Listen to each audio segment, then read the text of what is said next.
Men psixologman va odamlar o'zini qanday qilib yo'qotishini juda ham yaxshi bilaman. Men kimnidir xursand qilish uchun o'zimni zararimga ha deb javob bermayman, chunki aynan meni o'zimni zararimga qilingan ha degan javob meni o'zimdan asta-sekinlik bilan uzoqlashtiradi. Men hech qachon o'zimni majburan kuchli tutmayman, chunki bilaman, ichkarida yig'layotgan insonni inkor qilish bu o'zini yo'qotishdir. Men hech qachon kimnidir yo'qotmaslik uchun o'zimdan voz kechmayman, chunki bilaman, sog'lom munosabatda tanlov qo'yilmaydi. Men hech qachon his-tuyg'ularimni yashirmayman, chunki bir kun kelib bosim berilgan, yashirilgan his-tuyg'ular 10 barobar og'riq bilan qaytadi.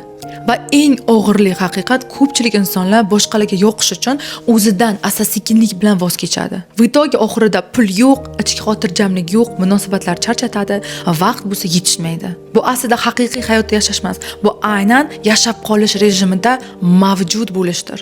Men ruhiy ustozman va odamlarga vaqt, munosabat, karyerani balanslashtirish orqali o'zini ideal versiyasini yaratishga yordam beraman. Bu orqali siz ichki holatingizni tiklaysiz, daromadingizni oshirasiz, munosabatlaringizni balanslashtirilgan holatga keltirasiz va o'zingizni qayta topasiz.